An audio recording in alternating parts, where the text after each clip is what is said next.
wonderful day it is. I look around me everywhere and I see, smiling faces and hopeful hearts and,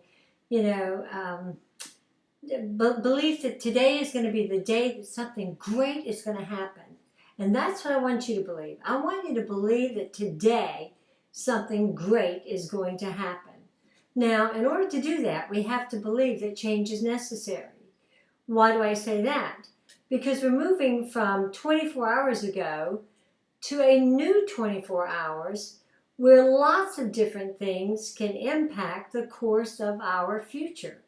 And the reason that's so significant is that we are the ones that are making those steps one at a time. So let's have some fun. Let's think about it.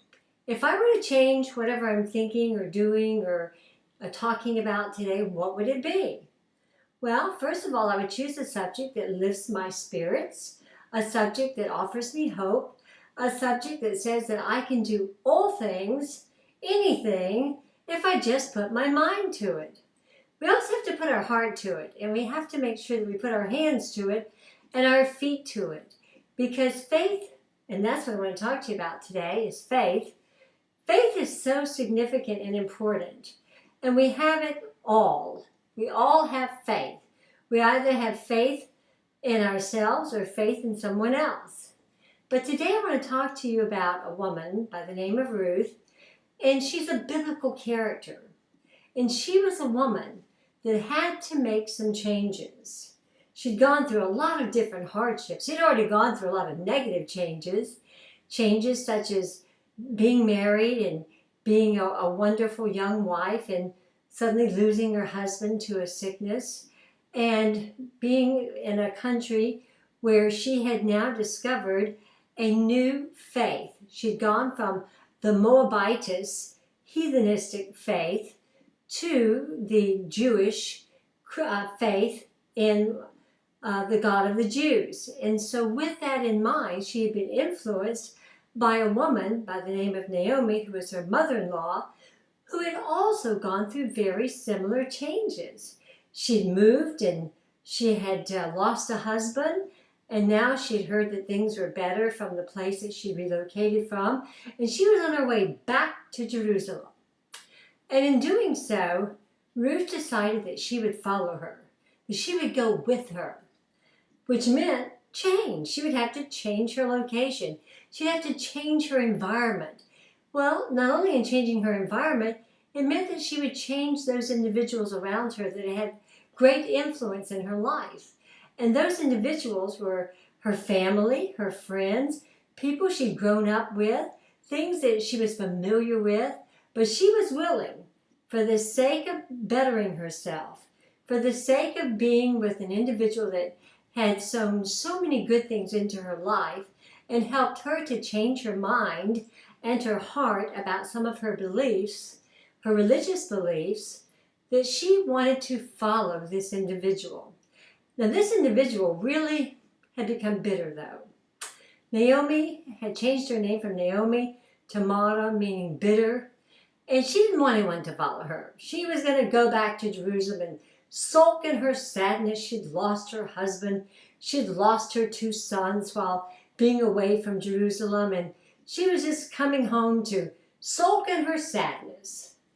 But not when she had a woman whose heart had not only been changed, whose mind had also been changed, whose willingness to make a physical change, wanted to follow her, and was a positive individual. She was an individual who had hope, and that hope caused her to seek that which was going to bring her a new future. Now, she couldn't see the new future because she'd never been to Jerusalem, but she'd heard a lot about it. And based on that and her love for Naomi, her mother-in-law, she decided to make the journey with her. And in the process, she was willing to work for Naomi, who was an older lady now, and she was willing to bring her compensation home each day, which happened to be given to her in the form of food. And she shared it with Naomi. And then Naomi, as she began to see the love of this young woman, her kindness, her generosity, she too began to change. And she saw hope for the future through this young woman. And she knew that she was not young enough to have children, that she might bear another son in order to offer to Ruth an opportunity to marry and within her family. But then a thought occurred to her. She remembered that there was a relative by the name of Boaz. And Boaz was a very wealthy man. And he was a man that lived in Jerusalem, was a farmer. And she sent Ruth in that direction. And with a little bit of counsel, it's amazing the changes that we can make in our life.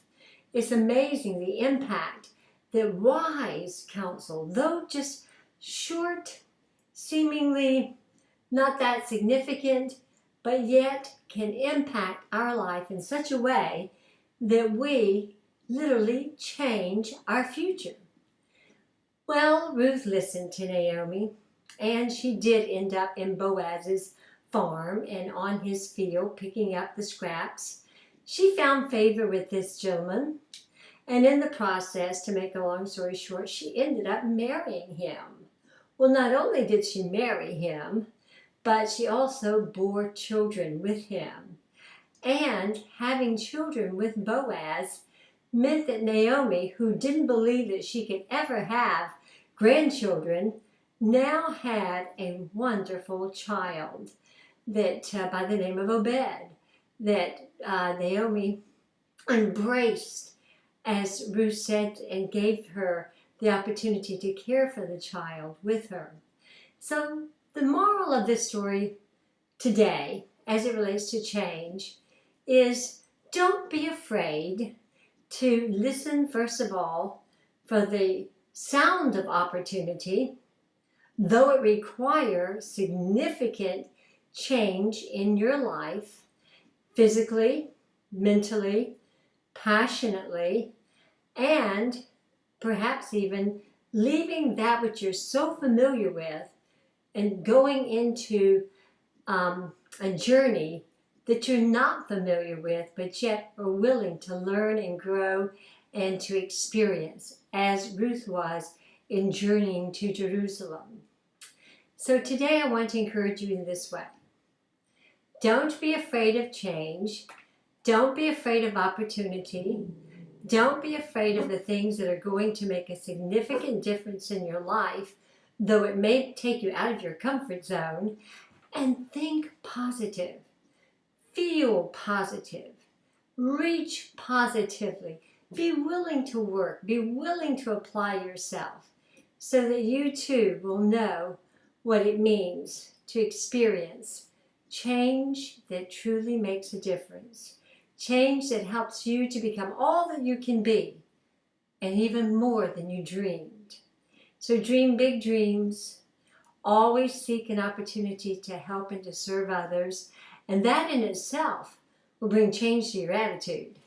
That in itself will bless you. And that in itself will help you to see what you cannot see naturally. So today, I want to thank you for sharing this time with me. It has been my joy. And remember, change is not all bad. Change is good. We go through it every 24 hours, minute by minute. And in just an opportunity to say good morning to you is Sushi. And Sushi has gone through change as well. He's had all his hair cut off. He's a Maltese. And he's very special.